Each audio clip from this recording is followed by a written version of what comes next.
नमस्कार साथियों, आप सभी का आपके YouTube चैनल श्री क्यूरियस में बहुत बहुत स्वागत है। आइए इस वीडियो में आपके सामने जानकारी लाया हूँ कि कैसे मृतक आश्रित नौकरी में एक व्यक्ति लड़ाई लड़ते लड़ते अपनी उम्मीद खो देता है, क्योंकि उसके पास जानकारी का अभाव होता है और जागरूकता का संचार नहीं होता है।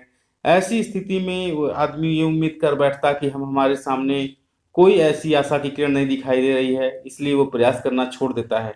इस वीडियो में आप जान पाएंगे कि कैसे एक व्यक्ति अंतिम क्षणों में माननीय न्यायालय के शरण में जा करके अपने पक्ष में निर्णय प्राप्त कर लेता है। आइए देखते हैं।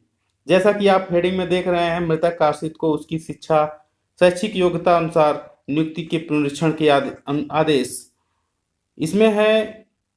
जैसा कि रेफरेंस में आप देख रहे हैं कि 2001 में ये रीट की गई है और इसमें 19 नवंबर 2004 में इस पर निर्णय आया हुआ है। और ये मामला किसका है? Lalit Kumar Srivastava versus state of UP and others. ठीक है। इसमें आगे मैटर ये है कि याची के पिता प्राइमरी स्कूल में प्रधानाध्यापक थे। दिनांक 9/6/1999 को सेवारत रहते हुए उनकी मृत्यु हो गई। याची इंटरमीडिएट में उत्तीर्ण था और उसने लिपिक पद के लिए आवेदन किया था। जो याचिकाकर्ता हैं उनके पिताजी प्राइमरी स्कूल में प्रधानाध्यापक थे, उनकी सेवा काल में मृत्यु हो गई और याचिकाकर्ता ने इंटरमीडिएट पास किया था, इसलिए उन्होंने तृतीय श्रेणी यानी लिपिक पद के लिए आवेदन किया, किंतु उसे मृतक आश्रित के रूप में चतुर्थ श्रेणी में दिनांक 2/8 यानी 2 अगस्त 1999 को नियुक्त किया गया। चतुर्थ श्रेणी में तृतीय श्रेणी का पद ना देकर के, यही बिंदु है कि तृतीय श्रेणी का पद ना देकर के चतुर्थ श्रेणी का पद दिया गया। उसके चंद महीनों बाद जिला बेसिक शिक्षा अधिकारी ने 24 अप्रैल सन 2000 को 2 व्यक्तियों को लिपिक पद पर नियुक्त कर दिया। ठीक है। और उस समय क्या कहा गया शिक्षा अधिकारी के द्वारा? उस समय ये बताया गया था कि रिक्त पद नहीं है, इसलिए उस याचिकाकर्ता को चतुर्थ श्रेणी का पद दिया गया। शिक्षा अधिकारी को जब याची ने आवेदित किया कि उसे भी लिपिक पद पर नियुक्त किया जाना चाहिए था, तो यह उत्तर मिला कि उसकी नियुक्ति के समय कोई लिपिक पद रिक्त नहीं था और उसने चतुर्थ श्रेणी पद पर बिना आपत्ति स्वीकार करके ज्वाइन भी कर लिया। ये दलील दी गई किसके द्वारा? शिक्षा अधिकारी के द्वारा। अब आगे क्या है मैटर, उसको समझते हैं। याची के अधिवक्ता ने दिनांक 4 सितंबर सन 2000 की राजाज्ञा का संदर्भ दिया। उसमें उस शासनादेश में क्या था जो 8 जनवरी 1999 से प्रभावी हुआ? उसमें शिक्षा अधिकारियों के लिए अनिवार्य माना गया कि वे याची को लिपिक पद आवंटित करते। यानी जो 4/9/2000 का शासनादेश था उसके अनुसार याचिकाकर्ता को लिपिक पद का आवंटन किया जा सकता था, जिसमें यह था शासनादेश में कि यदि रिक्त पद नहीं है तो रिक्त पद का सृजन किया जाएगा और आने वाली रिक्तियों में उसे समायोजित कर दिया जाएगा। लेकिन ऐसा नहीं किया गया, क्योंकि याची की नियुक्ति 2 अगस्त 1999 को हुई थी, इसलिए उसे 8 जनवरी 1999 से प्रभावी राजज्ञा का लाभ दिया जाना चाहिए था। यानी जो शासनादेश था वो 1999 के जनवरी माह से ही प्रभावित था और उस प्रभावी शासनादेश का लाभ याचिकाकर्ता को मिलना चाहिए था। शिक्षा अधिकारियों का यह कहना गलत था कि तृतीय श्रेणी में कोई स्थान रिक्त नहीं था, क्योंकि उसके तुरंत बाद 2 व्यक्तियों की नियुक्तियां तृतीय श्रेणी में कर दी गई।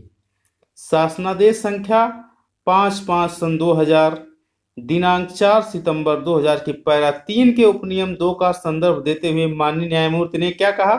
माननीय न्यायमूर्ति ने कहा, the post upon which compassionate appointment में be offered are enumerated, which inter alia provides that compassionate appointment may be given on the post of assistant teacher in primary school and on the lowest post in class 3rd service or class 4th post having regard to educational qualification and experience by relaxing the rule of recruitment। इसमें कहा गया जिन पदों पर अनुकंपा नियुक्ति की पेशकश की जा रही है उसकी गणना कर लें आप या उसको आवेदन करके मांगा जा रहा है आश्रित नौकरी के आधार पर, जो अन्य बातों के साथ साथ प्रावधान करती है कि प्राथमिक विद्यालय में सहायक शिक्षक के पद पर और तृतीय सेवा में या सबसे निचले पद चतुर्थ श्रेणी में नियुक्ति की जाए, वो कैसे की जाए, शैक्षिक योग्यता का ध्यान करते हुए। यानी सीधे सीधे बात ये कही गई इस पैरा की हिंदी है, मीनिंग ये है कि शैक्षिक योग्यता के आधार पर तृतीय चतुर्थ या सहायक शिक्षक सहायक अध्यापक की पोस्ट प्रदान की जाए और भर्ती के नियमों को शिथिल किया जाए। ठीक है, तो लेकिन हुआ क्या, इसका उल्टा हुआ। अब देखिए, किंतु माननीय न्यायमूर्ति के सामने ऐसे तथ्य सामने नहीं आए जिससे यह सिद्ध हो सके कि याची की नियुक्ति के समय लिपिक पद पर कोई रिक्त थी अथवा नहीं। उन्हीं के शब्दों में, यानी माननीय न्यायाधीश के शब्दों में, अब माननीय न्यायाधीश क्या कह रहे हैं उसको आइए समझते हैं। माननीय न्यायाधीश कह रहे हैं, if it is found that any vacancy in class 3rd post was not existing in the district concerned at the time of appointment of petitioner on class 4th post and on account of, इतना हिंदी आप जान लें, चतुर्थ श्रेणी के पद पर याचिकाकर्ता की नियुक्ति के समय जिले में तृतीय श्रेणी के पद पर कोई रिक्ति मौजूद नहीं थी। अब आगे क्या है, possible delay in occurrence of vacancy in class 3rd post, he could not have been waited for occurrence of such vacancy due to his pressing need of employment having regard to financial stringency and poverty of his family. He has submitted his revised application for appointment on class 4th. In that eventuality alone, his appointment on class 4th post need not to be reopened and not otherwise।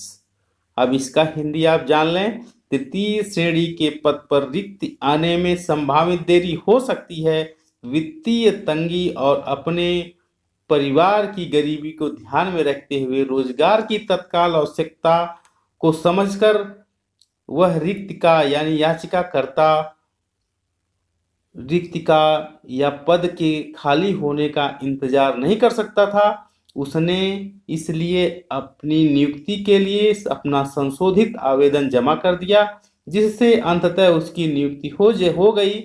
चतुर्थ श्रेणी पद पर चतुर्थ श्रेणी खोलने की आवश्यकता नहीं है। ठीक है, यानी कि आप जो है बहानेबाजी मत करिए। आगे माननीय न्यायाधीश ने क्या कहा, माननीय न्यायमूर्ति ने शिक्षा निदेशक बेसिक को निर्देशित किया कि वह समस्त अभिलेखों की विधिवत जांच करे और निर्णय दें कि याची की नियुक्ति के समय लिपिक का स्थान रिक्त था अथवा नहीं, क्योंकि जितने भी सारे सबूत दिए गए थे, जितने भी सारे वाद विवाद हुए थे, उनके आधार पर यह स्पष्ट रूप से परिलक्षित हो रहा था कि उस समय तृतीय श्रेणी में रिक्त थी, लेकिन बेसिक शिक्षा अधिकारी के द्वारा जानबूझ करके इसमें लापरवाही की गई। इन केस, आगे आप देखिए, in case if it not found that on the date of application of the petitioner there was any vacancy in class 3rd post in the district, he may be offered appointment against class 3rd post on the principle of first come first served. यदि यह पाया जाता है, आप इसका हिंदी देखिए, यदि यह पाया जाता है कि याचिका के आवेदन की तिथि पर तृतीय श्रेणी की पद की कोई रिक्ति उस जिले में नहीं थी, तो उसे पहले आओ और पहले पाओ के सिद्धांत पर तृतीय श्रेणी के पद पर नियुक्ति की पेशकश की जा सकती है। यानी जो याचिका करता है वह तृतीय श्रेणी में उसकी नियुक्ति आपको करनी पड़ेगी। तो जैसा कि मैंने शुरू में ही कहा था कि अब याचिकाकर्ता के समझ में आई बात, तो उन्होंने समय रहते ही इस पे पेटिशन अपनी दायर कर दी, तो उनके पक्ष में निर्णय आया। ठीक है, यदि वो जागरूक नहीं होते तो आप वो चतुर्थ श्रेणी में ही नौकरी करते रहते, जबकि उनका अधिकार था तृतीय श्रेणी के लिए, क्योंकि वो उसके लिए शैक्षिक रूप से योग्य थे।